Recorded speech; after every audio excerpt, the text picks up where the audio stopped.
From Lampasas, Texas, the legendary singer-songwriter Terry McBride of McBride The Ride, he of the 25-plus Brooks and Dunn cuts over the course of his career, is my guest on the 58th episode of the Boston Chris Show. Don't go anywhere. It's time to jam. It's time to mingle. It's time to see what everyone's drinking. It's time to jam. It's time to mingle. It's time to see what everyone's drinking. Until we all lose connection.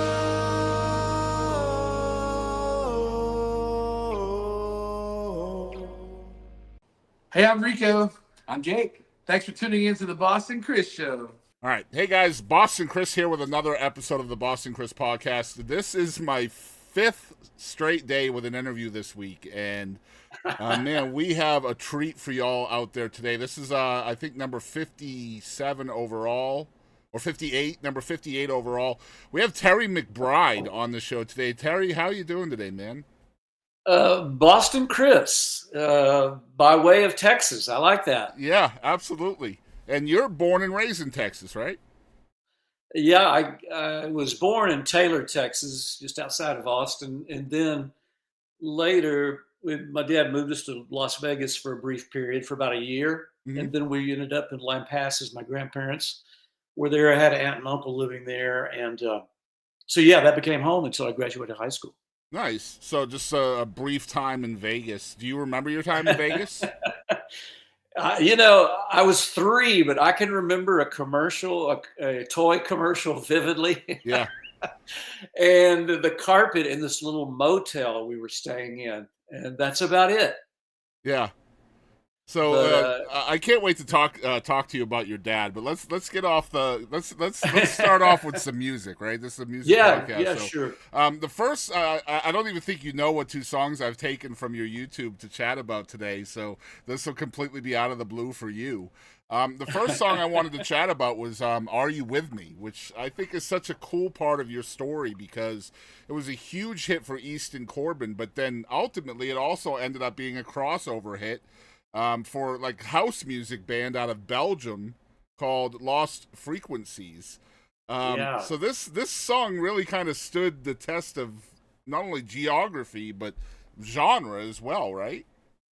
Well, I'll tell you, Chris, I've been doing this a long time, and I've been fortunate. I've had some success, but that is the craziest thing that's ever happened to me because, we really thought we had a strong song there. I know Kenny Chesney had it for a moment, then Easton cut it, and he had a hit with it. It wasn't, he did okay for him, but we loved the song. It was on 2 albums. We kept thinking it's going to be something great for Easton, and Lost Frequencies, this kid over in Belgium at the time, he was really young. He was sort of like a closet DJ, but he happened to be on a major label.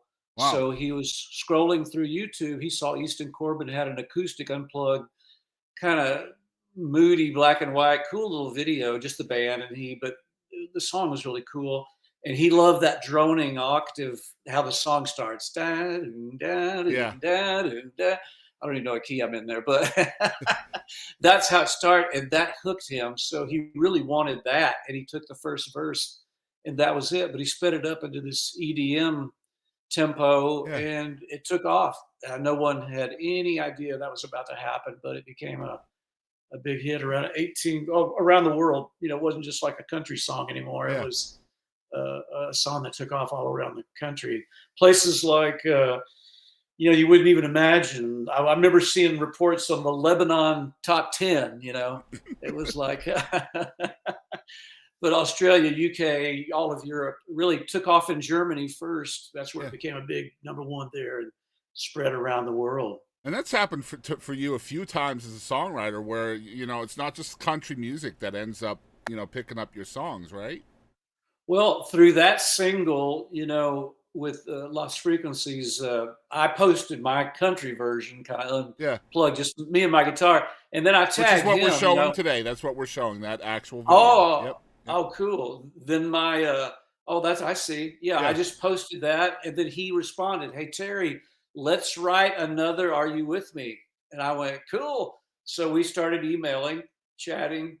His manager got involved. I kept sending song ideas. Finally got with Tommy Lee James, who I co-wrote "Are Hmm. You With Me," Yeah. as well as Shane McAnally is the other writer. Incredible writer. We had a fun day right here in this house, is where we wrote it, where Okay. I'm at today. But yeah, it's an amazing story. We had nothing to do with it, is the craziest part of it. You know, a friend of mine who happened to be touring some in Europe, he's like, Terry, he left me a message. It was late. I didn't pick up. I thought he'd been drinking or something worse, you know, and Yeah. so Yeah. uh, knowing this guy like I knew, but he had this news of like, man, you're blowing up in Europe. You got this Easton Corbin hit. I went, wow, none of that makes any sense. What could it possibly be? And that's what it was. It was that for them, it's pop music. You know, Right. EDM is huge. He and his manager have gone on to create. He's part of this uh, huge EDM festival that goes all across Europe. You know, and yeah, it's a whole different world, but it's pretty cool what's happened, especially with that song. Yeah, I'm excited to share with everybody because, like, you see the name Terry McBride, the last thing you think of is EDM, right? So, y'all check out this version of "Are You With Me," completely acoustic from the songwriter himself. Here it is, y'all check it out.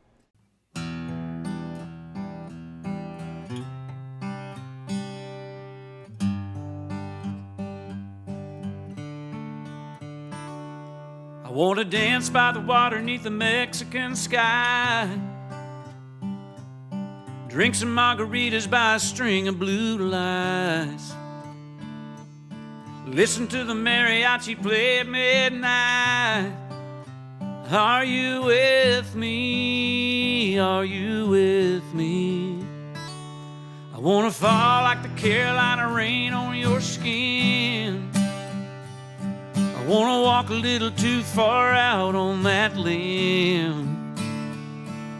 Take you every place I've been and never been. Are you with me? Are you with me? We can chase wild dreams, live like crazy. Love me, baby. Come on, come on, come on. Just throw your arms around me. We can run like we won't run out of time. I wanna fly so high that I'll never come down. I wanna love so hard it could rip my heart out. I wanna get so lost that I'll never be found. Are you with me? Are you with me? We can chase wild dreams, live like crazy. Love me, baby.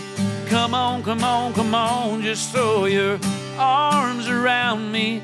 We can run like we won't run out of time. Are you with me?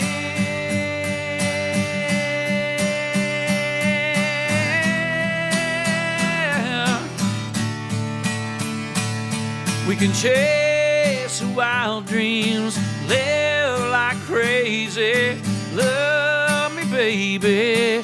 Come on, come on, come on. Just throw your arms around me. We can run like we won't run out of time. Are you with me? Are you with me? Are you with me? Come on, come on, come on, girl, just come with me.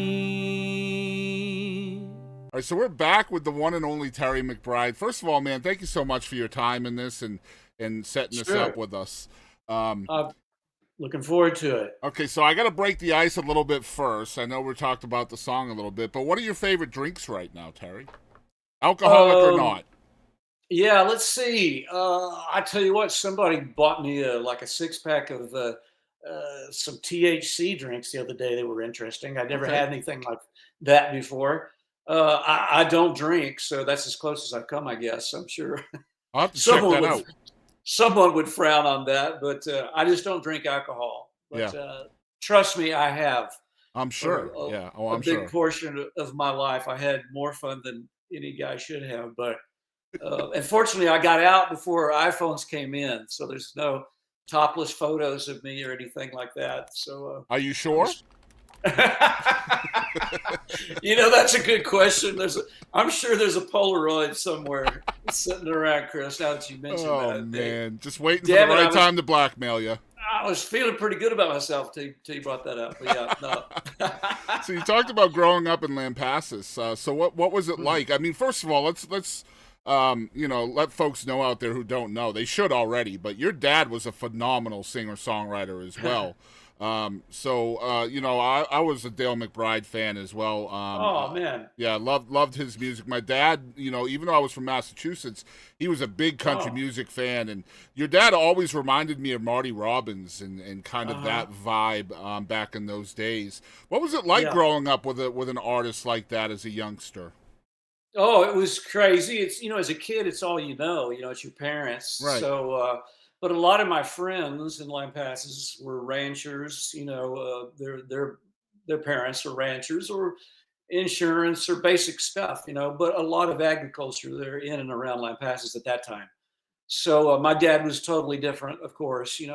Traveling, gone a lot of my young life for sure. I mean, when I was a kid, he would go to the West Coast for 3 months, which Yeah. is hard to wrap my head around that now. I used to tour quite extensively back in the 90s, but anyway, yeah, he was touring and going, and he was old school, like Marty Robbins. He could do impressions, impersonations. He was a fantastic yodeler, Hmm. a really accomplished guitar player, and arranger. We had a recording studio. He did a lot of arranging, strings, horns. He could do it all. He was really skilled at that and learned early from, I think, a great piano player that used to play with a guy named Jimmy Heap, who was from Taylor, which is why I was born in Taylor. My dad was the lead singer, guitar player for this big band, Jimmy Heap.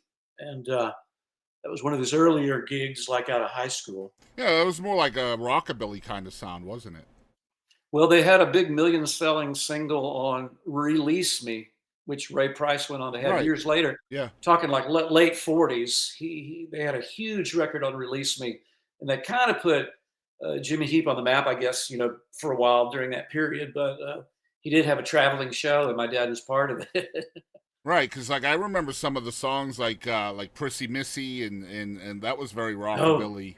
oh man, that Prissy Missy. I wish I had a copy, Chris. I saw the single sold in the UK for like $250 or something. Wow, There just aren't any copies of it, I guess. But boy, that's a rock and rowdy track. You can find absolutely. it on YouTube. That's just my dad, a saxophone player and a drummer. Yeah, Hey, my dad graduated in '55, so I'd say that's '56 or '7. yeah. So like knowing the kind of the songs that I remember my dad playing from Dale McBride, like the Corpus Christi Wind stuff like that, is so different Right. than Prissy Missy. And I know you had a relationship with Corpus Christi Wind as well. I think you recorded that as well, right? I did record it, just paying tribute to my dad. I wanted to do something that was a big song for him back in the day, kind of a little minor hit, but sort of crossed over, got some pop airplay and some country. And my dad wrote it up in Goose Bay, Labrador. I remember him telling the story. He was kind of homesick, and that's where that song came from. But when I was young, my dad was a writer, so I saw that early on. It was so interesting. He actually had an office next door in sort of a carport breezeway office. My mom had a sewing room. She was a really talented at art and sewing. She could make anything. She would make like a double-breasted suit for my GI Joe when I was a kid, Nice. and That's cool, man. he looked. I could have him go into a cool event, or I could Yeah, have him in his camo, killing something the next minute. So it was, that's great. I think I blew all my GI Joes up, dang it, with firecrackers and stuff. I hate that. I wanted them to look like they were in combat. That's so horrible, But I wish I'd saved a couple. I've saved a lot of stuff. Unfortunately, the GI Joe did not survive. But And your dad's anyway, singles didn't either, right? yeah, I have most of his collection. I have lots of stuff here at this little house studio we call it, and I have all of his guitars and a whole bunch of memories, from my dad Yeah. touring and going down the road. But yeah, it was totally different life because my dad had cool, interesting people coming and going a lot. Uh, Always recording, always rehearsing when he was home. That kind of dad. He'd Yeah. also we got in the front. He'd throw the ball. A million, little wide end routes I ran. He'd catch the ball. My dad, he was athletic and he was. Had some fun memories of him. And then, we started playing with him at an early age, going down the road with him in the summers. He was playing nice hotels, maybe a week or two at a time. And I'd take my bass along, get to play some. He was teaching me how to read these massive chord charts that he had everything written out for bass, drums, whoever he needed. If he blew into a hotel, he had a trio. He had the whole show written out in these Wow. massive chart books, including like an hour of dinner music. They would be 3-4 pages when you unfolded, and it would have, you take the first ending, you go back, and second ending, take the coda. So just very regimented then, huh? He was real Yeah. strict too when it came to music and me or anybody in the band. Oh, it was tough when I finally got in the band. I was the son and the employee, and I was driving a bus, my dad's bus, learning to double clutch across the country, grinding gears all the way from Texas to Wyoming. That's great. What are some things you learned from your dad? And even more importantly, what are some lessons you learned from your mom that you still kind of lean on today? Well, my mom, like I said, I was in a real creative household. My parents were also big time readers. They were well read, but which sounds like more than me. But yeah, that we had a nice little library of some interesting books. My dad liked to read to us when we were young, like it might be Mark Twain, a short story or something. Mm-hmm. Sometimes he would get so tickled himself by being the narrator, he couldn't even finish the story hardly. We'd all get to giggling and laughing. It was so fun. That's great. But that family time that almost doesn't exist sometimes anymore. But Mm-hmm. he took pride and took time that way for sure. Yeah, and the other cool thing, Chris, I had my grandparents right next door. I grew up next door to my dad's mom and dad, and that was a big plus. I spent half my life over there, Mm-hmm. and watching Lawrence Welk to playing dominoes and checkers a lot with my granddad, and he was a cigar pipe smoking guy, so that's where I got my first taste of tobacco, which damn near killed me at about 5 years old. Wow. Yeah. He smoked those Tiparillos sometimes with the tip, Yeah. So he would throw them down. They'd still be lit, Chris. So I Yep. pick one up, and my family, they filmed me. I'm part of a home movie where they're just letting me walk around, smoke this cigar. Golly. As long as you Yeah. weren't topless, though. As long as you weren't topless. I think I was topless. I think I only had my shorts on.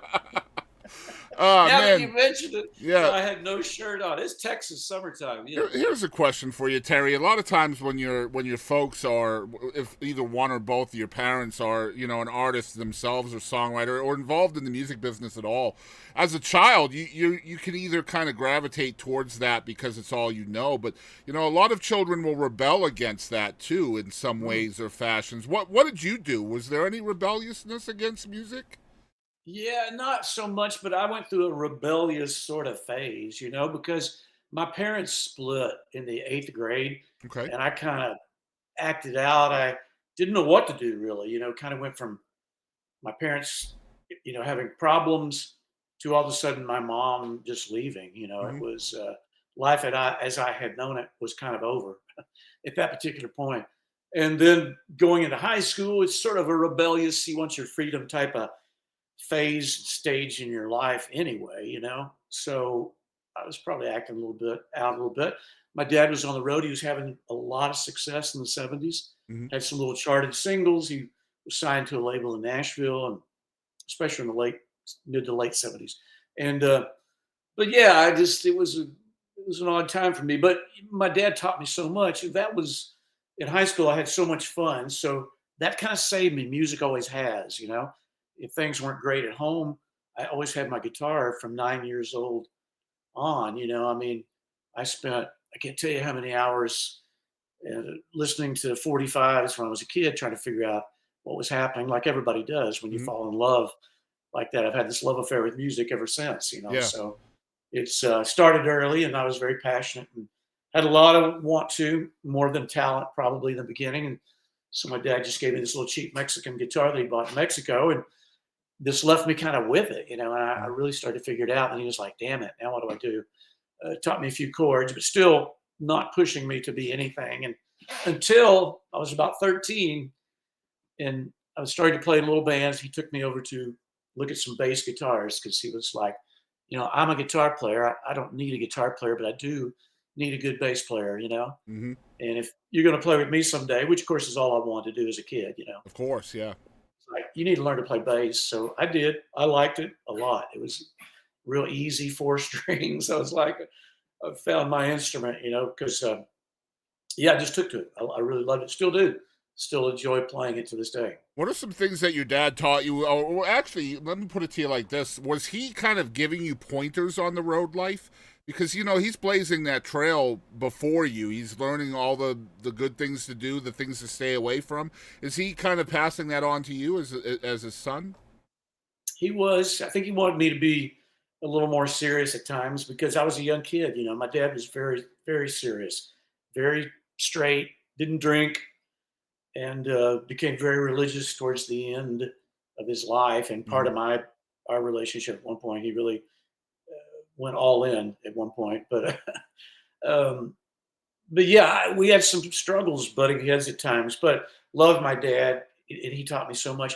Even at times, was trying to tell me things like, this is a business, son. It's Hmm. more than just fun out here, and there are taxes that you have to be paid. You're could be self-employed. Things I had no idea, really didn't even want to talk about. I had no interest in it until it kind of smacked me in the face later when you realize you owe taxes and whatever's happened. Yeah. Or you're in debt as a starving musician. My starving musician phase went on way longer than I hoped it would have. I mean, into my late 20s, Chris, which all my friends had already gone to college. They've got some good jobs. And, I was still struggling. Fortunately, my wife was a nurse, which she really went to school just to get a job where Hmm. she could help being married to some musician.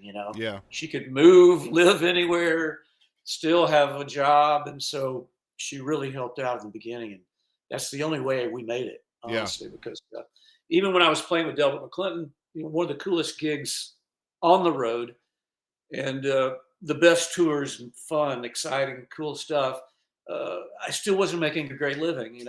And I was drinking most of my salary back in that day too, which didn't help. So it was Yeah, that's not a struggling. good way of getting out of the starving phase, right? Yeah, I was just stuck in it, and I love that gig. I love Delbert. I learned so much. Talk about learning something on the road. He was really a master at working that crowd up into a frenzy, Hmm. dynamically with the band and horns. It was a whole different scene that I hadn't been a part of before. So it really opened my eyes up to, wow, how you could light a fire under a crowd and keep it going. It's easy to walk out and get the crowd's attention, but keeping it for 90 minutes sometimes can be a chore, or Yeah. have its peaks and valleys, and it can level off. And there's nothing wrong with that, but he just never let up off the gas. And yeah, you mentioned kind of becoming a bass player as well. Like reading a little bit about you, you ended up, you find yourself in Austin, and you kind of became a really sought after bass player in Austin. Is that kind of how the Delbert McClinton opportunity came to be? Yeah. And it didn't feel so sought after, but that time, a particular time. And I was probably playing with 3 or 4 different types of bands, Yeah. everything from a cover country band to Leroy Parnell to, eventually Bill Carter out of Delbert McClinton. But what happened was the turning point for me as far as just a straight bass player musician. My dad had Reese Wyman come over to our studio, as well as a handful of these world-class players living down the road in Austin. Our studio was in Lampasas. So my dad would be cutting jingles or maybe a project on someone or cutting songs he had been writing. And we had Ernie Durawa, who was a friend of my dad's, a drummer from the Texas Tornadoes. He was kind of our session drummer. And I think maybe he suggested Reese.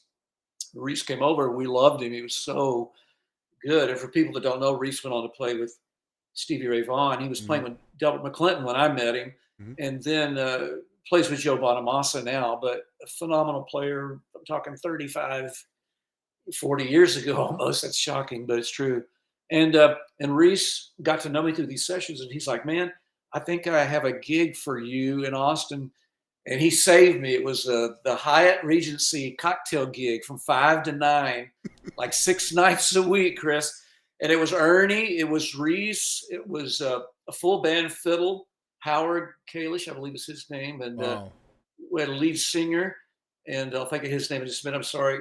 But anyway, it was great. And Reese was starting to suggest songs I should learn in some cool Rodney Crowell things that I already kind of knew, but I loved that he was. Then he created a band called the C Notes, and I was the lead singer. Wow. And it was Delbert's band featuring me as the lead singer guy.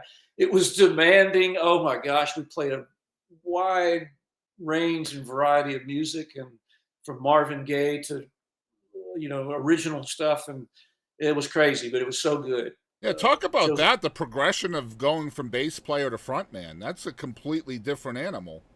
Absolutely.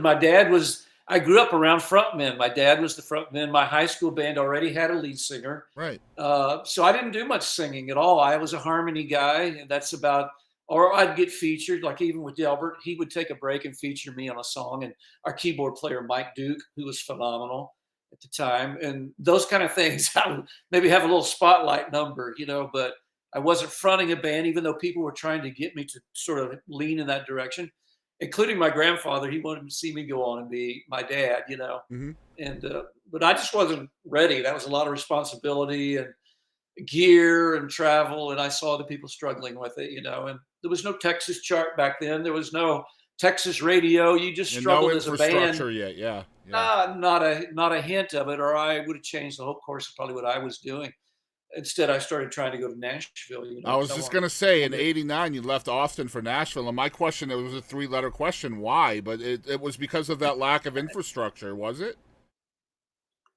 That was a big part of it. And my burning desire to try and get a song cut by one of my heroes, or anyone, from Steve Wariner to, Hank Jr. or whatever, but really George Strait was on our radar because I'm a classic country kind of guy, and what we were writing with Bill and Ruth had a little hint of some blues, Texas blues kind of vibe to it, which was really cool, which really made our songs different. Once it finally left Delbert, I met Bill.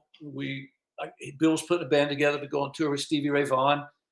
I auditioned, got the gig. We toured with Stevie all the way to New York City and back. And Bill and I rode the bus with Stevie for 2 days because we got out of the van. I just lucked out. They invited Bill and said, bring somebody with you. So he picked me. Wow. So I got out of the van and we rode with Stevie, and it was like it was still like a dream, because so that means you probably had one of those topless Polaroids of Bill, huh? And you were just blackmailing him. Yeah, really. Bill was so sweet. I just met him rehearsing. Then I got to know him on the road, but I didn't know him. And then his wife, Ruth, came out, and we just hit it off. We got in the hotel room in New York, and I played him some country homemade demos I was making from my bedroom, playing bass, guitar, so average. But with that being said, they heard something they liked, and they're like, man, we get off this tour, let's write some country songs for you. And I went, man, that would be great. So I met them at their house. We started writing Can I Count on You, Same Old Star. All that first McBride The Ride album came from Bill and Ruth, songs that we were just. Then we would go to Arlen Studios, which is a phenomenal studio. Gary Clark, there's still a lot of Miranda. So she just cut her project there. It's been around forever. Eric Johnson used to have a little studio around the corner. It was a great compound there in Austin. And we were cutting our demos there with really interesting Austin people. Stephen Bruton, for one, was our friend and great guitar player back in the day. And just a whole cast of characters from Austin. But it made for a really groovy, different sounding country songs, you know? Yeah, I love where you're just feeding me right into my outline. This is good stuff, man. So, so man, you talk about the lack of infrastructure in Texas at that time. Obviously, it exists here now, but and you talked about being kind of a classic country writer, wanting to kind of flesh that out, maybe have some of those songs, cut by your heroes, people that are known for that sound. But Right. you have that Texas edge to your sound, whether it's blues or southern rock or whatever it is. And it just so happens around that same time, late 80s, early 90s, when you head to Nashville, that's when country music kind of started shifting away from the classic country and more into, having more crossover kind of appeal to different genres, that edge. So do you feel like that was a huge benefit to you when you arrived in town with that Texas edge to you? Well, that and Tony Brown happened to be just the right person at the right time. Yeah. And being connected and associated with Bill and Ruth, it was such a plus. They just had a cool vibe about them and quite a reputation already as strong, cool songwriters with the Stevie Ray stuff and the Fabulous Thunderbirds. They were getting all kinds of cool things were happening to them. And I just happened to ride that little bit of wave. They used me as sort of, here's a little project. Let's see what we can do with this guy. And then it became more than a project. We wrote so many songs and we liked each other. So a friendship. I just saw Bill. I went back to Texas for the Texas Songwriter Hall of Fame. I played around that night with Drew Womack and Radney Foster, which was fantastic. And then the next day I got up and I went and wrote and hung out with Bill Carter. Sadly, his wife Ruth passed away last year, but it was just so great to connect with him. And Ruth just can't do a whole story just on those two. And Bill gave me a copy of his book. He has a really cool book. Anyway, just an interesting guy. They took me in. They just there was no guarantee anything would ever come from other than just us hanging out and writing a song or two, Yeah. But it got serious because the songs got so good right off the bat. Can I Count on You? It's so simple, 3 chords, and the truth kind of song. It just connected in a way that you can't stop once a song connects with somebody, and it continues to connect. So it was a slow climbing little single for us, but it was our first hit, and it's still the most popular stream song probably if you want to break it down to that. It's the simplest song we have and the first single we ever released. But there was just so many Texas artists at that time that were having some success in Nashville, whether it was you or there were Daryl Dodd, Pat Green. There was so many that were doing well, and I feel like it Leroy, Leroy, Hal Ketchum, the Beaumont guys, all the and I feel like half it was of the that CMA roster. Yeah, exactly. And I feel like it was that edge, right? That Texas edge and the way country music was kind of shifting a little bit at that time really helped the Texas artists out with, mainstream wise at that time. And that's why 90s country was awesome. I'm a huge fan of 90s country. Just huge. Well, I am too, Chris. That's what made it exciting for me as a writer, just trying to keep up or bring something fresh or I loved it. I was such a fan of songwriters early on. I've talked about this before, but my dad, in the business, he had Billboard magazine, and I loved looking through it because it had just, everything you wanted in there. It told you who wrote the song and who produced it. And I loved all that information. It was like the liner notes on steroids. I know exactly what you mean. Yeah. Yeah. It was so good. Yeah. It would tell you albums and all kind of good stuff. And this was way back, I was a kid in the 70s. So I found that very interesting. And then I started seeing those same names of songs, whether it was whoever from back in the day. Of course, I was always a fan of Dean Dillon, which came a little bit later. But Dean started popping up on everything, but a lot of writers that preceded him that are some of my favorites from back in the day. But Texas always had a vibe as a playing, there's a lot going on down there, and it certainly hasn't changed. It's only picked up over the years. It's amazing what's happening down there now with the artist and the audience that supports it. That's the thing where Texas always had it over any place else that I've ever really been. It's a lifestyle. There's music, there's sports, there's whatever else you like to do, but music is usually there. Alcohol could run a quick close second maybe, but Yeah, exactly right. they still like to drink and drive in Yeah. Texas. It's a little scary down there. Yeah, but it is very God- scary, especially when you God get bless 'em. 85-mile-per-hour speed limits in certain Oh. spots, man. You know. I mean, some of those honky tonks are out in the middle of nowhere still, Yeah. you know. But I say to my wife all the time, I'm like, in Massachusetts, this road would be 45. I say up there, Yeah. we love our kids more than they do here in Texas, I think. Oh man, well, heck, if you've ever been on I-10, it's some wide open spaces Oh, out there. yeah, I have. Yeah, I love it out there. Put the hammer down, man. Yep. There's just not much. I love how you mentioned, you're heading to Nashville because you want to have, you want to be a songwriter. Ultimately, that's the goal. You want to have cuts by your heroes. But yeah, here you are. You get signed to a major label, MCA, with McBride The Ride. So that goal kind of got diverted for a little while again, and you find yourself as a frontman again. Are you excited about this, or are you still wanting to write for other people? Oh no, I was so excited because Tony Brown was involved. I'd already submitted songs, a photo. I was living in Lubbock, Okay. and my friend Wally Moyers was a great steel guitar player. Now he's an incredibly successful person. He's created this company called Moyers where they do install audio, video screens, and all that kind of stuff for like Texas Tech, whoever, But he was the steel player and just a supportive guy to this day. He still is that way. And he said, you're cutting these cool demos. I was cutting some stuff in Lubbock, writing some songs, and a song called Don't Be Mean to Me that McBride The Ride cut. I'd written that. So I put a little demo cassette tape together. He took some pictures of me, looking, so bad, horrible. But we sent it to MCA because I love Tony Brown. He just co-produced that first Steve Earle record, and kind of blew my mind, Guitar Town. And he was also, had worked with Patty Loveless, Steve Warner, a lot of people I really were some of my favorites, and I was kind of obsessed with him for a while. He and Pete Anderson at the time, which I gurned Pete Anderson to and gave him a copy of what I was doing. But Tony Brown sent back a rejection letter on the MCA letterhead, sorry, but your direction doesn't quite fit what we're doing here at MCA. And it was signed by Tony Brown. I almost lost my mind. That's like the closest thing. That's the biggest thing that happened to me. So it was like good news and bad news for you then, huh? Yeah, That's being amazing. rejected. Yeah. But I kept that rejection letter in a scrapbook, and then I showed it to Tony years later after he signed me. That's amazing. He couldn't believe it. He's like, "Oh my God, yeah." That's But great.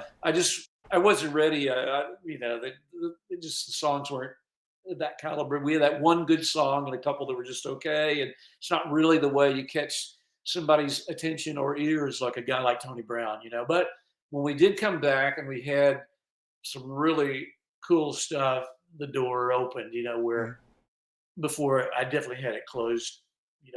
I made many trips to Nashville, and that's a long ride home from Nashville to Austin when you've been turned down and rejected by, I just wasn't sure anything would ever happen. I just was starting to lose hope, but I didn't give up completely. And I left Delbert, I kind of got myself together a little bit. I got sober and I got serious, and it just led me immediately to Bill and Ruth, auditioning for that band through my friend Roddy Colonna, who said, I think you should audition for this band. And I did. My life would have taken a completely different turn and path if it had not been for Bill and Ruth. It's good stuff. So yeah, it's 1989. So that's when McBride The Ride is formed, and you had like a 6-year run that was incredible. Like you had several songs in the top 5. You had the number 1 Sacred Ground, multiple award nominations. But the band ended in 95. What happened? Well, it's like guitar strings. It just takes one to screw up the whole thing, So I mean, I gotcha. All right. No, it's just, I'll tell you what happened to me. Honestly, we've talked about this many times, and it's a shame the business of McBride The Ride eventually kind of put a wedge between us to some degree, and also, it was McBride The Ride. I got a lot of attention, back in the day, and the guys sometimes did not, and it used to hurt me. I really liked those guys. I still do. We're all still together now. Yeah. So yeah. And unfortunately, we ended and just didn't let it end there, I guess is what I'm trying to say. When the band broke up, we just didn't let it end there. We slowly got over our little wounds and hurt feelings and whatever, and then continued to kind of reach out. Ray, really the instigator of a lot of that. But yeah, it was tough. I mean, I was, like I said, that was one part of it. We couldn't go anywhere where somebody would go, "You're McBride, you must be the Ride," Then most of the questions were directed to me, and it would just get awkward. Oh, I used to dread it sometimes, but we'd start splitting things up. I'd do some things, they would do some things, and we'd try to spread it out. Just some damage had been done. I was writing all the songs. I was making more money than those guys were. That played into it because we'd be doing an interview. "Terry, you must be making a killing," And Yeah. Billy and Ray haven't written any hits yet, and my publishing was already established. It wasn't like, and that's the thing about it. We weren't a band that grew up together as kids. We were put together by Tony Brown. Mhm. It doesn't really, he had a great idea, and he had some great people in mind, because little did he know the harmony of Ray and Billy and myself together was something like family harmony. We had no idea. It became a bonus. We thought we were going to be these great players, but the harmony became our signature sound. Yeah, absolutely. I completely agree. And it was like an all-star team. Like, you guys all came from different areas, but like, yeah, you guys were all, you all came from somewhere, right? Like, And that was Tony Brown. He could put a great dinner party together, or a band, whatever you need. He can really do it. He's really good at it, and that's why he's a producer. He's good at organizing and dotting all the I's and crossing the T's. He knows how to make it happen, and he had a great idea. He really had these guys that were perfect. Like you said, Billy had just come from Emmylou Harris, and Yep.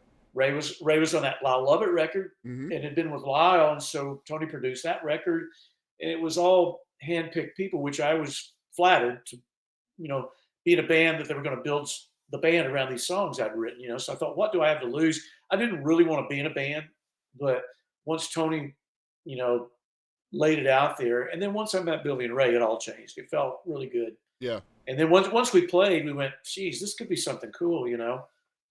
They were so into it, and they still are. I mean, we still rehearse a lot, we still talk a lot, we still are serious about trying to sound good. It's funny, I can still sing. I think in some ways I'm better than I was when I was younger. I agree. And somebody posted something recently. "Terry's lost his voice." I went, "Oh my God!" I don't know where he saw me, but I went, "Oh boy!" I mean, for the most part, I'm probably in better shape in a lot of ways, But yeah, I take a lot of pride, and we do, as a band of musicians. We still want to sound really good. You talked about harmony and that kind of being your signature thing with McBride and the Ride. Do you remember the first time you guys kind of figured that out? Like, oh my God, what was that? Do that again. Yeah, we started simple, trying to figure those harmonies right off the bat. Ray would just play a guitar.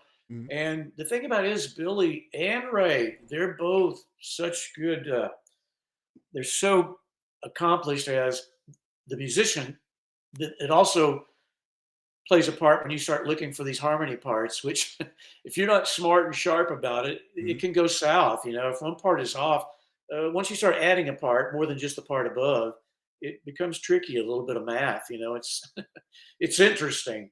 I've done enough in the studio where it can be a lot of work for me. Where somewhere like Billy or Ray, they map it out in their head, or they can write it out. Mhm. Then they can see where they need to land, the trills and all that fun stuff that goes with doing background harmonies. There's a real art to it, especially if you want to do it well. Mhm. It's it's a real certain people who are really good at it, and we just happen to have a couple guys in McBride The Ride that are really good at it. And Ray's a big baritone. He's that big warm voice, speaking voice, sounds like a radio voice. And Billy's the super high tenor guy on all those early Vince Gill records and all that cool stuff. Little Liza Jane, that's Billy singing on Mhm. that record, and a lot of others. Even early on with McBride The Ride, Billy was already singing on those records, or playing drums. He had just played the drums on Hillbilly Rock, the Marty Stewart album, and that was right at the peak of McBride The Ride, like Yeah. 91 or so. I always knew when it was y'all, and I think that was kind of a 80s and 90s thing, man. Like, you always knew who was the artist. You didn't have to ask, right? Like, you didn't have to be like, who's that? No, we always knew. We knew That's cool, man. Yeah, of course, man. And so you guys break up in '95 ish. Is that when you decided to start focusing on songwriting again? No, one more failed album, and then I decided to start working on it. Okay. Dropped by the label. It was just, it was so disappointing. But I wasn't into it. You know, the band was something special. The next band, it just wasn't the same. And I had great players. Bob Britt, Kenny Vaughn was in the Mhm. band for a while. Uh, Keith Edwards, Randy Frazier, Gary Morse, our great steel guitar player friend that's now with Brooks and Dunn. We knew and was in McBride The Ride forever. So it wasn't that. It was just I lost my desire to be in a band. Now all of a sudden I'm carrying it, and we brought in we brought in Timothy Schmidt, Wow. Max Carl. We brought in these wonderful singers. We had to still have that harmony thing, you know. But the magic was gone. It was lost. You know, it's like I might as well. I really wanted to go on and do a solo deal, not another band without the original band, you know. But the label felt no, there's stock in that, you know, brand, and you got to keep going. And oh boy, you know, so I Yeah. did, but it wasn't my best effort, and because of it, it ended after that. And at that same time, I'd been writing some songs, thinking about a solo deal, you know, and wrote this song with Monty Powell called "I Am That Man." And I thought we went in, he kind of cut a track on me like he was my producer, you know. Tony Brown, there again, he introduced me. He's like, I think you should get with Monty. He's producing Diamond Rio. I think you guys would work well together. The first day we got together, we wrote this song called I Am That Man. Then he cut it on me. I knew it was a good song. I knew I could sing it well. It fit in my, you know, country, simple tenor kind of Mhm. hillbilly voice. But and so I took it to the label. My head of promotion, he just didn't hear it. He's like, I don't know. I was so disappointed. And then about a week later, Brooks and Dunn put it on hold. And then about a month later or so, they cut it. And then I ran into Ronnie one day. He's like, man, Terry, I love that song. It's going to be a single. And let's get together. He said, why don't you come by the house and let's visit? And I didn't know Ronnie other than we had been nominated. I'd see he and Kix. Kix co-wrote Sacred Ground. So I knew Kix a Okay. little. Uh, but I didn't know Ronnie other than seeing him. We opened some fair dates, big festivals in California, things like that, you know. But he said, "Come by the house, man." So I did. I went over to his house. They'd been gone on a vacation, and he said, "I'm going to call you." And then he didn't call me. I thought, "Oh boy, that didn't last long." But he had been on a family trip, and when he got home, he's like, "Man, come by the house." So I did. We hit it off. We laughed, and I mean, it's like an old guy, like a friend from high school or something. We had so much in common, our family history, our musical taste, all that. We just kind of hit on everything. And he's like, man, I'm getting off the band bus. I'm getting my own bus. Why don't you come go with me to California? I'm going to be gone for 15 days, he said. So I got on the bus. We headed west, and we wrote 10 songs in 15 days on that trip. Wow. Yeah. And we were off and running. And that turned into a 13-year job or a side gig for me, which worked out pretty well. You're talking about the Brooks and Dunn stuff, right? I think it was 20, what is it, 25 songs cut by them? That sounds good to me. Yeah, that's a nice side gig if you can get it, right? Yeah, yeah. I still had a publishing deal. I was writing for Orbison Publishing, and so yeah, when I wasn't on the road, which I was on those guys were at the height of their, you know, hillbilly rock stars at that particular time, only playing the big sheds, you know, and it was fun, fun, fun, and and we were getting a lot of work done Right. when the show wrapped up. Ronnie had all this energy, you know, so if I had an idea, it was the perfect time to, you know, share it with him and see if we couldn't get the ball rolling. We wrote almost everything on the road on that bus, just about a couple Yeah. things in the barn wrote a couple cool things with Chris Stapleton and Ronnie. I brought Chris over because I loved him and I wanted Ronnie to meet him. He didn't know really. He started hearing a little about him. I think he got a demo. He heard Chris singing. Hmm. I said, well, I'll book a date. I'll bring him over. And we had so much fun. We wrote a couple cool things. One that's been cut by a young kid already from Texas, Braxton Keith. You might know I love Braxton. Braxton Keith. Yeah, he's Yeah, blowing up right now, man. yeah. He wrote that song. He recorded the song called "Honky Tonk City." I don't know if you've ever heard that song or not, but I'm one not of his sure, earlier, but yeah, he's one of doing his great. earlier. Yeah, he is really doing well. He cut a couple songs. Something else. A Chris Stapleton thing I wrote with Chris and Alan Jackson cut it called "I'm Gonna Come Back" as a That's country just a song. great song. Yeah, great song. Oh, thanks, Yeah, man. That's one of yeah. my favorite songs. It's just I love what it says. And heck, our demo in the room, our work tape already sounded like something really cool. Chris, he sings so good in the room. It's you almost don't need to go and demo it after that. But Yeah, he's just such a great songwriter, man. Just iconic artist as well. There's not much not to like about Chris Stapleton, man. Jesus, yeah, what a icon in the business, in my opinion. Jesus, man. just unbelievable. And when Yeah, we first met him, he was just a young guy, kind of naive and just very humble, extremely humble. Like yeah. he didn't know if anything would ever happen for him. It's I like, feel man, like he you're, understands himself better than most artists, right? Like he's so comfortable in his own skin. yeah, he doesn't have to pretend to be Yeah. anything other than what you see is what Hmm. you get from him. And his voice is so authentic and genuine and soulful. And but in the beginning, when he first came to town, he just didn't fit the mold. He didn't look the part. He didn't sound. Nobody. They didn't have a Chris Stapleton at any That's right. label, or Yeah. especially not on the radio. Hmm. And that would be quite a Which is crazy to think risk. about now because the labels are trying to find Chris Stapleton Part 2 now. Like, There's so many guys that yeah. Mhm. sound and look the part for sure. But Exactly. well, that's the way it is. And any kind of sort of country is like pop culture. It's Yeah, like it's just whatever's crazy to cool. think that there was a time before Chris Stapleton. You know what I mean? I remember it well, and we were stuck in a bit of a rut, as I Yeah, recall. I agree. Oh, Yeah, unfortunately, it was he definitely brought us out of that rut, no doubt about it. a sad time for a mature songwriter to Mhm. try to be writing tailgate bonfire, you know, moneymaker songs at the time because it was just that same song was being rewritten Mhm. every day and being released. Not only were the themes of the songs so much alike, the lyrics are just that was took a different path. It went a different direction of someplace I just didn't feel good Yeah, about. I'm just But thank there, goodness for him though, because I feel like Chris Stapleton is the direct reason why Americana music is blowing up right now.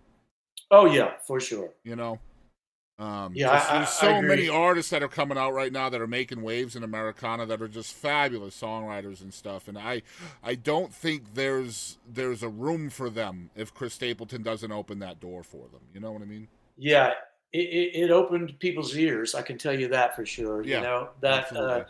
that CMA performance with Justin Timberlake. I know he had been struggling. The first album didn't even do well. It's like what's going to happen, and he just walked out there and gave it everything he had, and had that audience won over everybody watching in a matter of minutes. Because it Yeah, was like, good God, what just happened? That was so different from and it was just so big and powerful. The arrangement was so incredible. Then to end it with Tennessee Whiskey, it's like, oh my God, he just slayed, and hmm, he still does. He just, yeah, I have a lot of songs with Chris, and I pulled some up the other day, mainly our work tapes, and it's just so crazy to hear how good he's singing in the room. mhm. But I love him. I miss him. Haven't seen him. I cut this duet with Patty Loveless on my solo record called "Rebels and Angels," a song I wrote with Chris. God, I love So I that song too. Oh, thanks, And man. Patty Loveless, I was a huge fan of Patty's, and man, a Oh, thousand times a day, and oh my gosh, all of oh, those songs back in the day. I wrote "Going Out of My Mind" with Costas purely because he wrote all those cool Patty things. Yeah, yeah, Timber, I'm yes. falling in Golly, love. I those were mean, the days, man. blame it on your cold deadbeat and two-time and double dealing. Oh my God. Yeah, she was. I had a big crush on her. As Same, much yeah. as Her delivery of a lyric was just insane, man. it Like, still is, even on yeah, that song. I had to yeah. work to try to figure the harmony with her because she's got some cool bluegrass things that she can still obviously do and Oh do yeah, well. yeah. But yeah, yeah, I was fortunate to get her on that record. One of our very first tours was the Desert Rose Band, McBride The Ride, and Patty Loveless. It was Wow. a Canadian tour. First time I'd really been to some parts. I'd been to Canada with Delbert, Vancouver, and but we toured all the Midwest, Alberta. We went all the way across from one coast to the other. But that was a great experience as well, being close and getting to know someone a little bit on the road like that. And having her sing on that record. She's pretty picky. She let me know that right away. So I was flattered and honored. And one of those things I'll always, Man, the iconic always cherish. vocalists are usually very picky, and they have a right to be, right? Like Yeah, you bet. yeah. I You mean, bet. the ones that have been doing it and know how to deliver a message and a song and a feeling, right? Delivering that feeling is, I can imagine why she's picky. It's got to be that way, Yeah. for sure. Yeah, she has got a thing that nobody else can do, and a lot of people tried back in the day when she was having success. A lot of Man, I tell you what, you're just name dropping like my entire wish list of interviews, right? Like Chris Stapleton and Patty Loveless and Delbert McClinton. Oh man. Yeah. Oh Man. yeah. Those are some interesting people. So Yeah. fortunate to spend a little time and rub some elbows with. It's fun for me still. I still enjoy it. Oh, you can Whether see it's the passion, man. I see your videos, like your video with Kinfo. That I absolutely love that song too that you guys did together. You can see the love oh still there, man. oh those guys are so kind and so cool. Yeah, I love Kinfo, Diamond man. Diamond Rico, that's what I call him. Yeah, Rico's amazing. But, Yeah, we did an episode with them. It was still one of the most funny things we've ever done on this show, man. oh, I can only imagine. Yeah, Yeah. those guys. We ended up doing a few shows together. They opened for McBride The Ride, and Yeah. I came down and shot that little video Yep. with them. And yeah, they're good guys. I'm glad they're still doing well and hardworking band. Yeah, they're really cool. I love again Texas music, right? Yeah, but So you're talking about like the idea of going out as a solo artist as early as the mid '90s here, but yet your very first solo release was not until 2017. Talk about that. It was called Hotels and Highways, and again another great album of yours. I guess it'd be an EP. I guess would yeah, technically. that's right. Yeah. Mhm. So you finally got a solo release. Who did you have to talk into this? Well, I took about 20 years off. Yeah.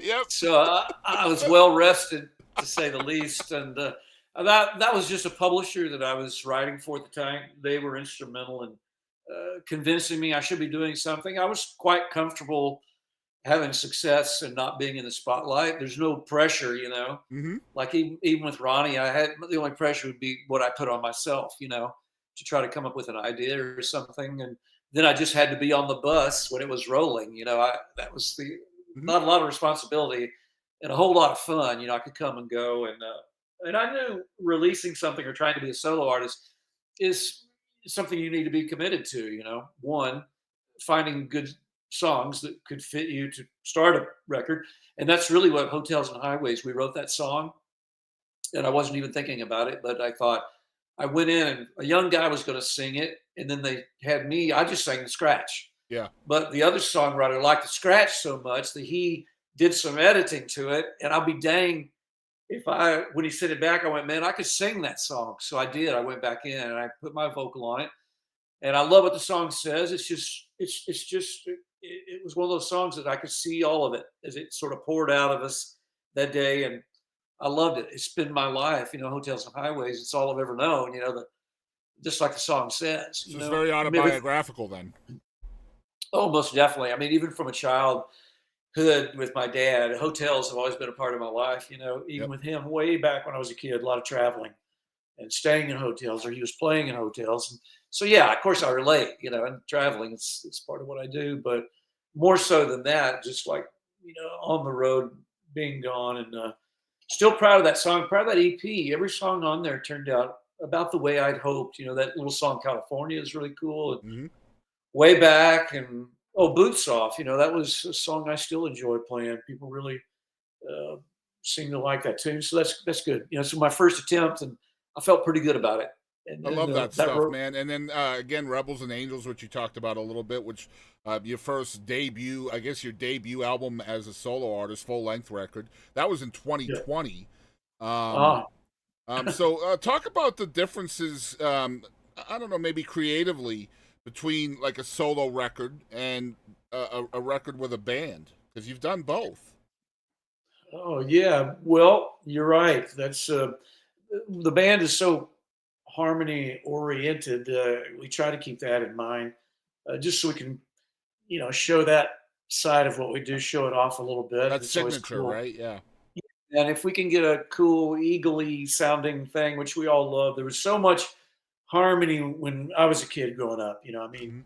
especially through the '70s, we had even Poco or Pure Prairie League, which I really liked, and I saw Vince with Pure Prairie League early on, and um, I was just sort of drawn to that sort of thing. That the Eagles came along, of course, that was really cool. But you know, Crosby, Stills, Nash and Young. I mean, there was a lot back in the day, and we sort of pulled from that, especially when you realize you got three guys that had a blend that you can utilize that. All of a sudden, we're a four-piece band. It sounded a lot bigger than four pieces, Yeah, because it we sure had did. Yeah. three-part harmony on every chorus. Some of the verses, we used it like that. And so, yeah, it's different. With my solo thing, I can say and do anything I want. I can Yeah. be, but there's nothing in my solo that really wouldn't fit McBride the Ride. It's still kind of country, it's still kind of my melodies and things that I Would you like to think it's sing. more raw? Would you classify it as more raw? Oh, my solo stuff? Yeah. Yeah, probably so for sure. Because McBride the Ride was very contemporary. Yeah. Yeah. Yeah. We brought a different. It was our version of sort of traditional music, but it was a little more sort of metropolitan or whatever. The Yeah. arrangements Yeah. got bigger. They got a little more lush. It wasn't just a four-piece band anymore. By the time Mhm. Sacred Ground came out, it was Right. already getting bigger. And Steve Gibson was a great musician, producer. He and Tony Brown, they were going for it, and we loved them for it. And that was Sacred Ground, Going Out of My Mind, Just One Night. I think that was all from that record. So we had a little run. Then the next album was Love on the Loose. So we hit the ground running with a little top 10, top 5 single, and then Hurry Sundown. And then that was it. We did our final single together was 8 Seconds, No More Crying, for the movie 8 Seconds. That was the last thing we did as the band Yeah. at that time. Then we came back and did Amarillo Sky in 2002, I think. Right. Right. So here's one last question before we take a brief 5-second break for a commercial. And then we're going to have some fun with you. I have some fun segments I think you'll enjoy. Okay. Oh my gosh. All right. So I love this question because it's so it's like a self-perspective thing. You've mentioned a lot of names and a lot of different moments that have been catalysts for your path, not just, your life, but your career, your music, your art. Yeah. Can you name the one person or moment that was the most responsible for you being where you are today? Well, I mean, it's the people I mentioned. I mean, of course, I couldn't have learned and done or had the experience I I had at an early age if it wasn't for my dad. Right. I had any question I had, he was like a music scholar. Mhm. He could break it down to flats and sharps and tell you why it happens and why key is that signature, and it was just way above my head. And even what I do, I learned the number chart and simple stuff, and that's the way I was. So he was so well versed in music, and could basically break it down to writing it in front of you and making sense of it. So that was a huge turning point for me at 9 years old. Yeah. I never looked back, Chris. I really never Early had. education for sure. I did a few odd jobs, but nothing serious. It was always music. Mhm. And I was fortunate in high school to play in a really cool band. It was already very popular. Some older high school guys, young college guys. And that got me through high school. It was so much fun. And then my dad was having success. So I went right out of high school on the road with him. Wow. And so, as far as all of that was pretty life changing for me and gave me Yeah. a taste of something that I continued to long for the rest of my life. I still like it. I still enjoy it. I still get high from it. And you can tell certain for moments. sure. Definitely can tell. Yeah. Well, we're It's a here- better high. It's a better high than some of the others I've had for sure. I It's, bet. I bet. yeah. Especially when you quit that bad stuff for you, right? Oh my gosh! Yeah. I'm telling you, those Yeah. days are gone. Thank Guys, we're here God, with but- Terry McBride. It's episode number 58. We're going to take a quick break with this commercial from Pappy Middleton down there in Palmyra Studios. Y'all check it out.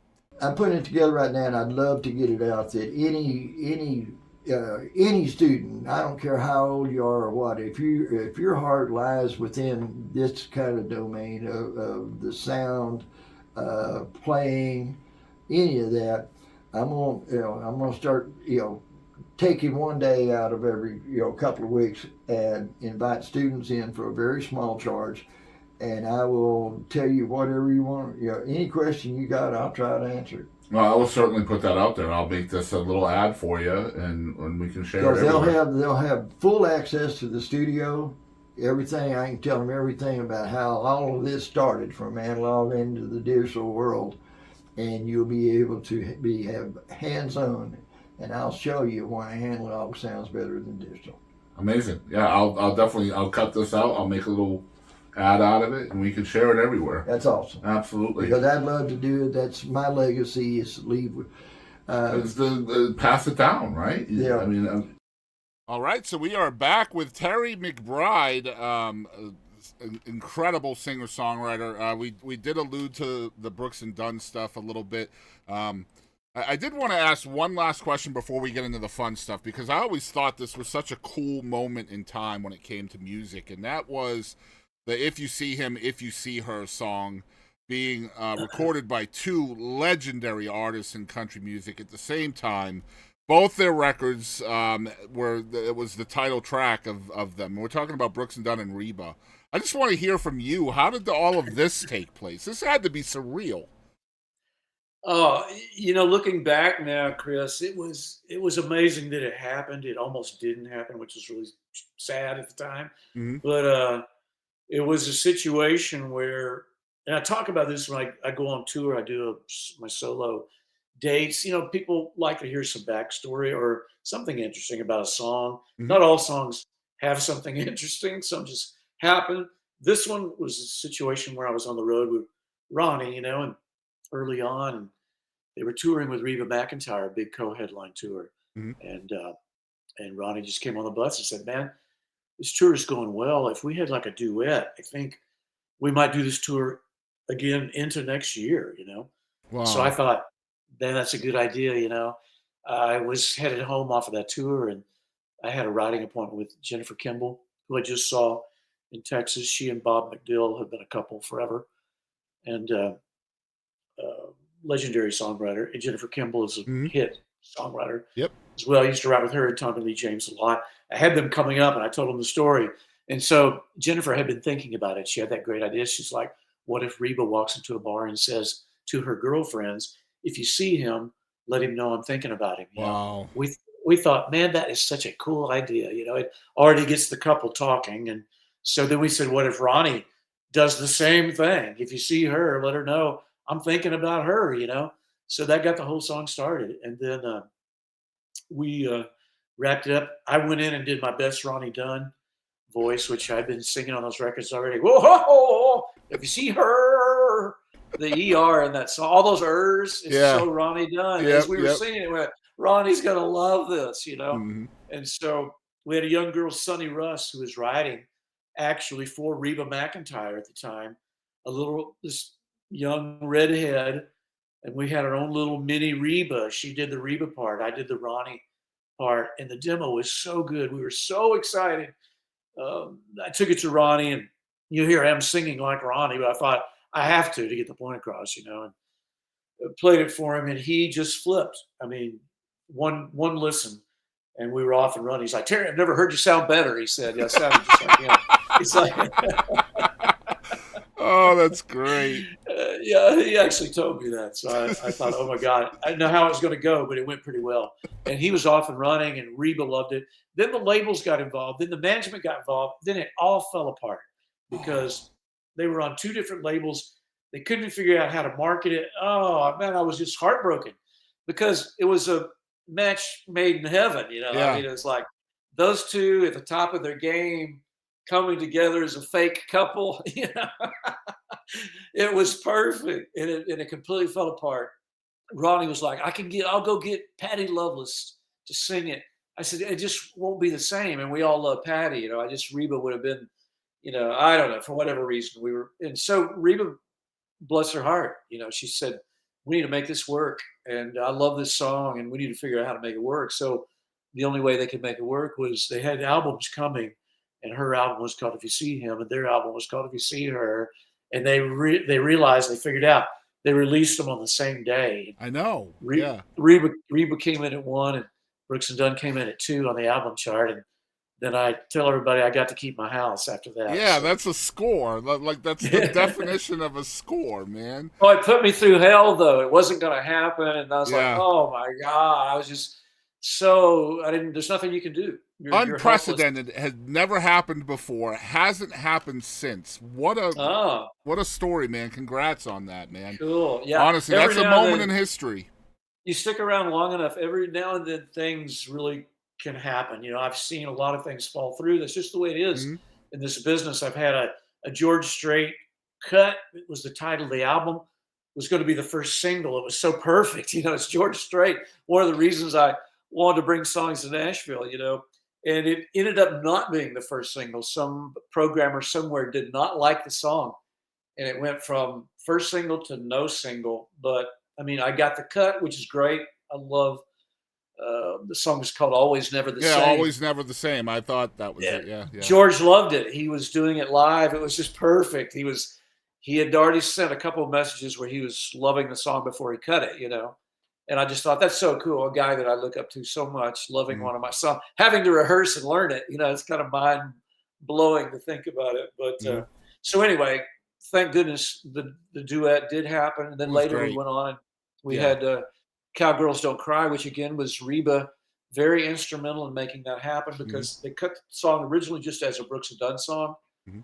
with her singing harmony. It just wasn't the same song.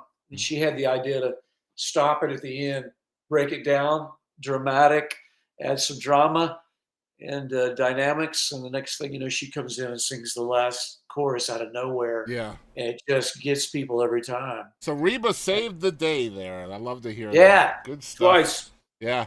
So Yeah. we've got to the second song of the episode, and the second one I've chosen from your YouTube is my favorite song that you've written. Is "Play Something Country" by Brooks and Dunn. Tell us about this one. Oh, just a fun song. Those kind of songs you hope you get one of them with just a simple, you know, that guitar lick at the top. So good. Ronnie was humming that guitar lick. We had acoustic guitars, so that's like a G string, and we really couldn't bend it far enough. We just couldn't. It just sounded not as good as we could hear it in our head. So we would just hum that guitar lick, and then we would work. That's how we made the work tape. That would be the intro. And that was just a song that Ronnie popped up on the bus. First of all, he was humming that lick. And then somebody had yelled at him to play something country. He loved that. He thought that's pretty cool. And Kix was on the bus for a minute. He almost wrote that song with us. And then he got off and we started it. And we had it written in a couple hours going down the road. Just fun, fun, fun. You know, we want it to be stupid. It's two chords, basically. The solo goes to a third chord, but that's it. The whole song is two chords. And that lick over the top and just wear it out, you know? And I felt like I gotta know. Did you put the yodel in there? I don't know, but I know Ronnie got in the beginning. My line was hank it up a little instead of crank it up a little, and so people love that. And Ronnie said, "Damn it, I'm starting to take credit for that. I've had it." You know, it's like. It's I can't remember. The reason why I love the song is because of that yodel, and then to know that you know your dad you used to yodel as well. I was curious if that's where it came from. And Ronnie can do it too. His falsetto is yeah. really great. He's great. He's great at that. We have a couple songs where we use that. I can't get over you. That song. I think we did it in that song. Yep. I can't get over you. Yeah. Just it adds so much to the delivery, man, and that's I feel like people or artists get real lazy with vocals sometimes. There's more to be done if you really want to belt it home. You know what I mean? Well, and when you've done it for years and years, it'd be easy to phone it in. You know, it's absolutely, like of course, yeah. You're not inspired, which I tell you, Ronnie is a hungry individual. He does not let up. He is going. I just saw him in Austin. And I flew back with he and his wife, Janine, like we've done 1,000 times back in the day. It was funny. It just took me back to over 15 years ago. And that was our life. That was my life for sure. Our lives at the time, but so much fun. But yeah, Ronnie's still working it. He's recording and writing and he never doesn't stops. stop. Never stops. No, he's 71, I think now or so, but He still sings good too. One of the most iconic voices in the history of country music, for sure. One of my favorite singers, way before he ever cut a song of mine. I just thought his voice, that first album was just so good. Then by the time Neon Moon came out, it changed everything for me. I went, that might be one. There's one just of the so greatest. many songs, man. There's so many songs that they cut that were ridiculously good. And Ronnie wrote that song by himself. Neon Moon. Yeah. And Boot Scootin' Boogie. He'd already written that one as well. But. Those are cha-ching songs as well when you solo write, right? Like just solo write. Oh, 100%er. Oh my God, I can't imagine. On a massive hit. Oh my goodness. Yep. No wonder he's living. Like the living dance large. for Tony Arata, right? Like that song. Oh my gosh. Somebody was asking me about Ronnie. I said, Ronnie's going to be fine. It's me I'm worried about. Exactly right.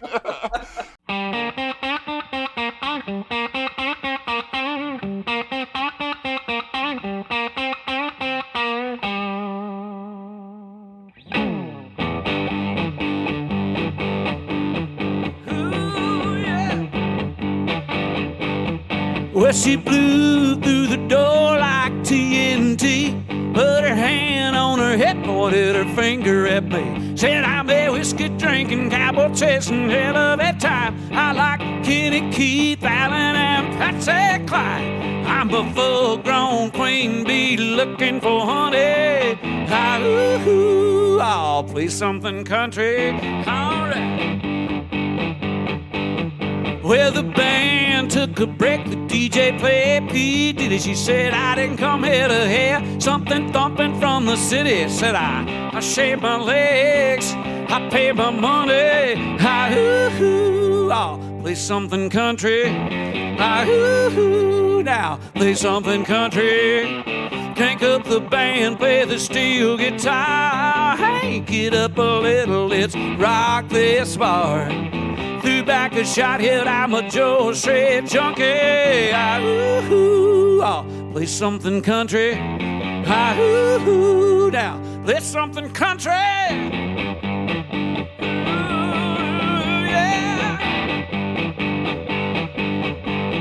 Well, the bartender, y'all, it's closing time. She got this wild look on her face. She said, your truck or mine, I know a place down the road.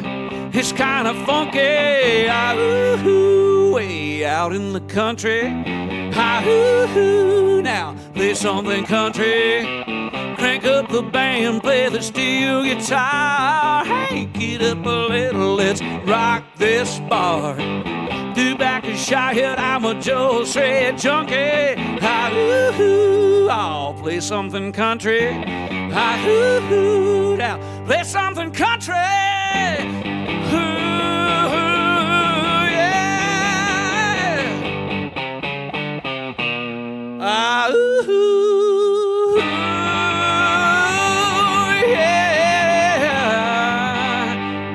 Come on. All right, let's get into the fun stuff with you, Terry. I hope so. This is fun. I think you'll like this. Yeah, I think you'll like it. All right, the first one I have here is called Mount Rushmore. And so Mount Rushmore has 4 people on it. Who would be on Terry McBride's Mount Rushmore of songwriters? Oh, my gosh. Well, we'll put Dean Dillon up there. Ronnie Dunn, just because he's one of my favorite singers, and those songs kind of came with it. But, gosh, I grew up on music like Merle Haggard, and boy, Merle's an amazing songwriter, Mm-hmm. I'd have to put him in there. And then there's a ton of people, though. I mean, from the Dean Dillon to the Whitey Schaefers to the, let's see, I'd have to say Willie Nelson, because Willie played such a huge part in my young life with Shotgun Willie and Phases and Stages. And so that really made me listen to music a little bit differently at the time. Yeah. He was such a master at these sad songs, especially on Phases and Stages. I'd have to put him in there without overthinking it. That would be a pretty good Mount Rushmore. That's a great list. Yeah, that's a great list. So Dean Dillon, Ronnie Dunn, Merle Haggard, Willie Nelson. A nice balance in there. Yeah, you could do worse than that, I think. All right. All right, this is the one you should be nervous about. This one's called What the Heck. Oh, no. All right, so first one, why do you think drive-up ATMs have Braille on them? Oh no! Well, that's a good question. I can Wow. confirm, by the way, that they do indeed have Braille on them. Oh, and I've seen it. It never even registered. Like, why would you? Well, because the visually impaired is in the back seat, and the driver pulls on through, so they can put it in themselves instead of telling them. I don't know. That's crazy, man. That would have to be the only way, I would think. I would hope, rather. Me too. I mean, Yeah. that is so wild. All right, number 2, are fat people allowed to go skinny dipping? Oh, absolutely, man. So my wife calls that chunky dunking, just so we're clear. But yeah, when it comes to, you don't want to hold that in. If you've got to be free, go be free. Exactly. All right, No number matter 3. what weight. If you were a crayon, what color would you be and why? Oh gosh. Well, let's see. As far as cars and wardrobe, I love black. I've always have, and black. I like a good black crayon Okay. too, because when I was young, that would usually be maybe the crayon I would start if I was going to crayon out a car design or something. When I was a kid, I used a lot of black, so that makes me think of that, I guess, for some reason. And black can cancel out all the other colors, right? There you go. Yeah. Yeah.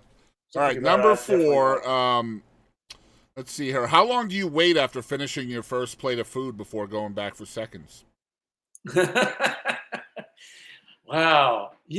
Here's something that's interesting, Chris. I don't know if you've reached this point yet, but man, food was everything for me growing up. In Texas, it's either music, it's food, alcohol, whatever comes in, whatever your list is, but music and food are definitely at the top. But food is just not what it once was to me as far as my overeating, like I did for a lot of my life. I would work out and pig out. I did a lot of that. Yeah. In my lifetime. I realize looking back now. But I hardly ever even have that going for seconds experience, which I used to long and look forward. Like Thanksgiving, remember, you'd be so swollen you could barely watch the Cowboys play, or whatever. It's So I was an only child growing up, so there was no rush, right? No rush. But then when I became a father, I have 3 kids and 3 stepkids, right? Oh my God! So we're like a Brady Bunch right now. So I am literally halfway done with my plate when I'm going back for seconds. Just so you know, there might be some left. I hear what you're saying. And my wife is a fabulous cook too, which doesn't help, right? So you're fortunate then, because that's a small army. You got a little herd. Yeah, that's true. We got grandbabies now too, so it's all goodness. working out well, man. Life is good.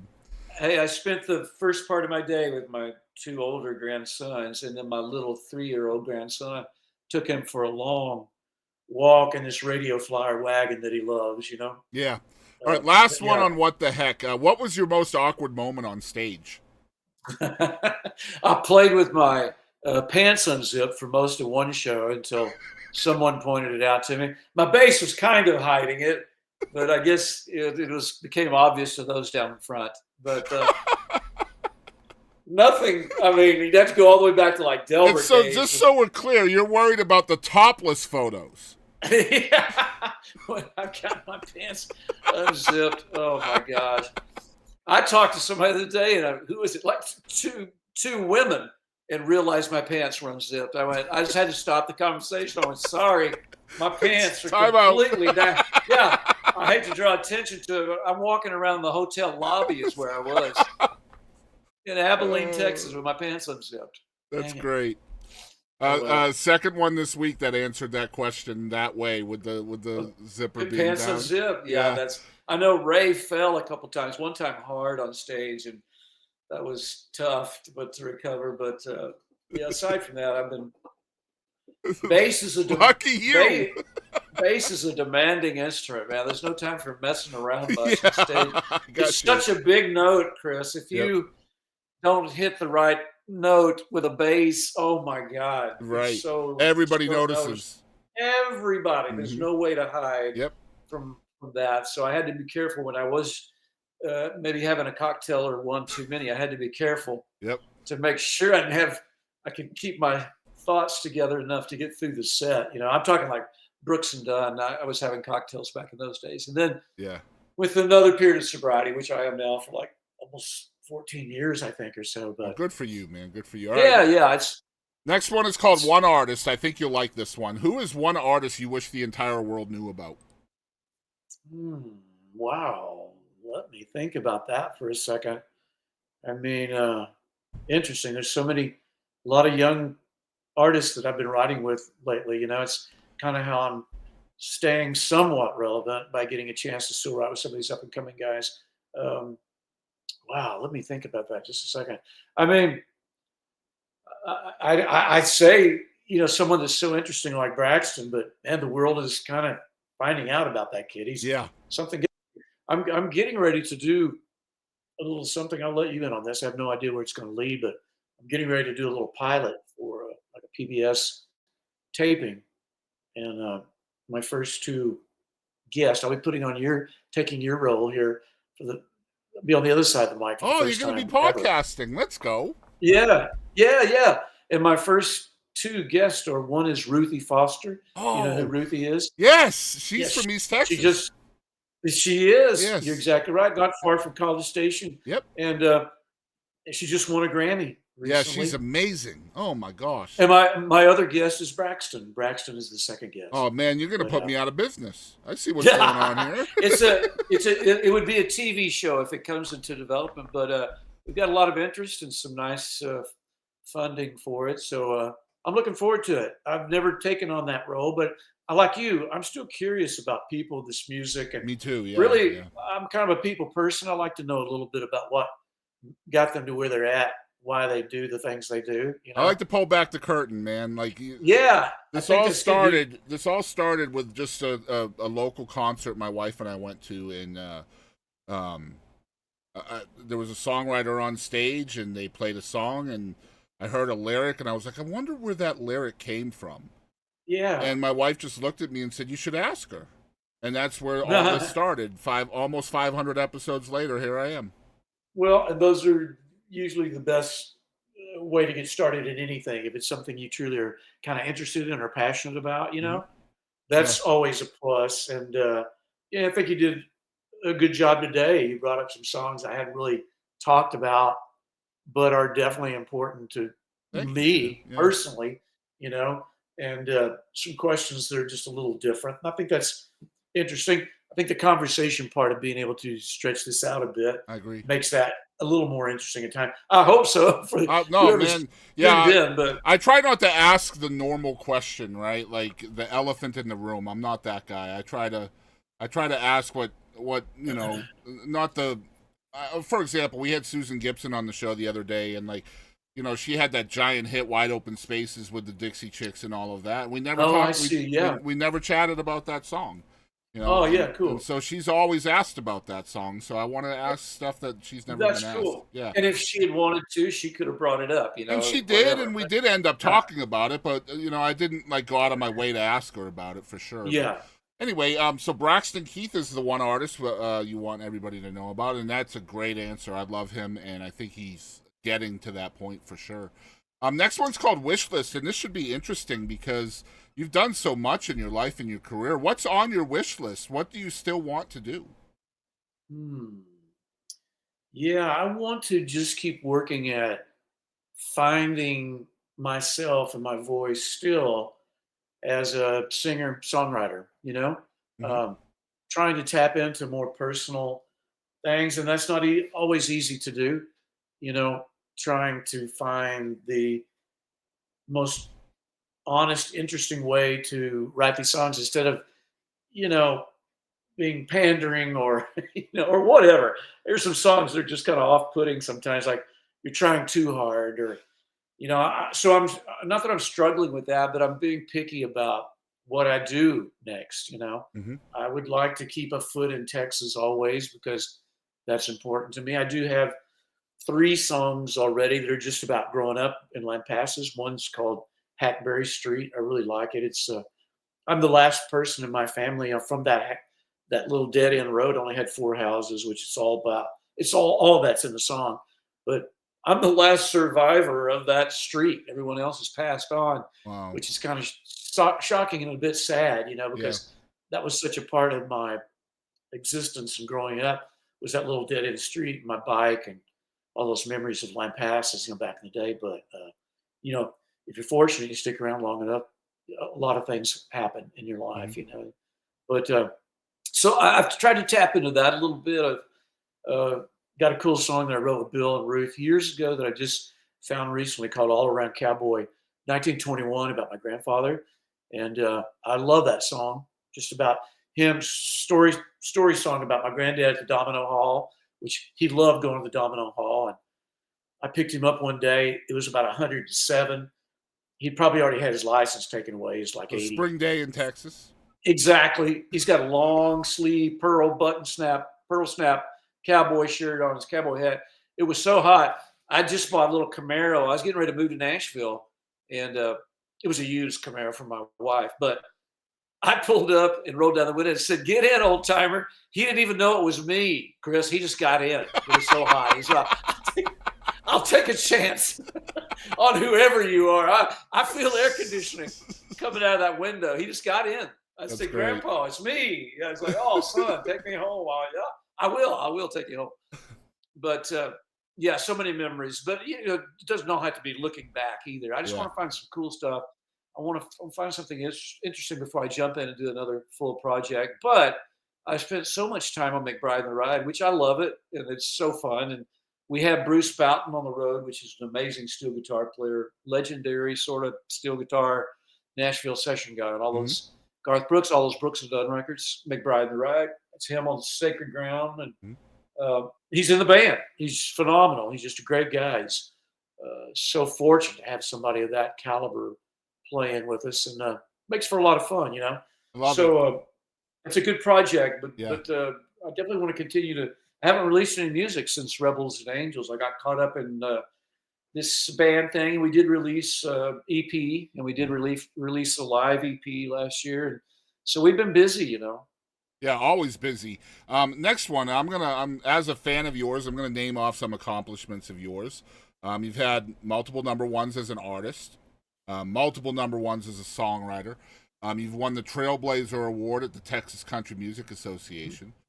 You're a Texas Songwriters Hall of Fame inductee. And all of those are incredible, incredible accomplishments. But for you, what would you say is your personal best accomplishment? And this doesn't have to be music related. Oh, for me now looking back, I think my family, and still managed to keep my family together all these years later. That's certainly an accomplishment I'm proud of. Just my wife gets all the credit, but I'll take a little bit of it here since I've got you. But we've been married for 45 years now. Just I hope you shocking. got that right. You want to double check? I think so. I think that's right, isn't it? I have to do the math on that. But yeah, I think we're close. We're close to that. Yeah. It should be easy. Yeah, 1980. So that's do the math on that. Yeah, that is an easy one. Yeah, that helps me a little bit. But yeah, that's an accomplishment. And just hanging in here all these years later, I'm kind of proud of myself for doing it. I'm glad I stuck with it. It wasn't easy, but I had so many heroes I looked up to. I was just determined to try and make the most of what I could. And fortunate to come across so many good people. And a lot of it, obviously, all got started in Texas, which is where all my roots run back to. Yeah. Everything musical and all my childhood, all that stuff. Still love it. I'm so glad I get to come home and do. A lot of our dates are in Texas with the band as well. And Yeah, we're gonna. Hopefully, you can get out east at some point. I'd love to catch a Yeah. show. And I'd like to. I know I'm coming. I don't know when this airs, but this summer I definitely have I have a little summer Texas tour, Fort Worth, okay, Austin, and the Woodlands, okay. where I play a lot down there at the same little venue called Do-Si Do. Well, maybe we can make Fort Worth happen. Yeah. That's called the Post. Okay. It's a place that I played a couple years ago, at least maybe. And then I think they were actually in an old post office. They've moved. They Okay. have a new location, but I think it's still some similar vibe. I've had a couple cool shows there. I think that's like July 12th or 13th. All right, yeah, I'll definitely check it out on your site and all of that. Oh, All right, June, sorry. June. Okay. All right, my last segment, and then I'll let you go. I appreciate all your time today, Terry. Yeah, man, I've enjoyed it. Thanks, Chris. This one is called "Who Do You Think You Are?" Who is Terry McBride? Oh man. Well, I'm a kid from Lampasas, Texas, that just had a burning desire to do what my dad did. Want to be just like my dad, and that's who I am. Is directly a direct part of my dad. That's a big part of who I am.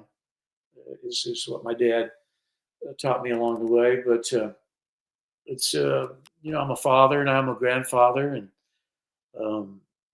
still a husband and I'm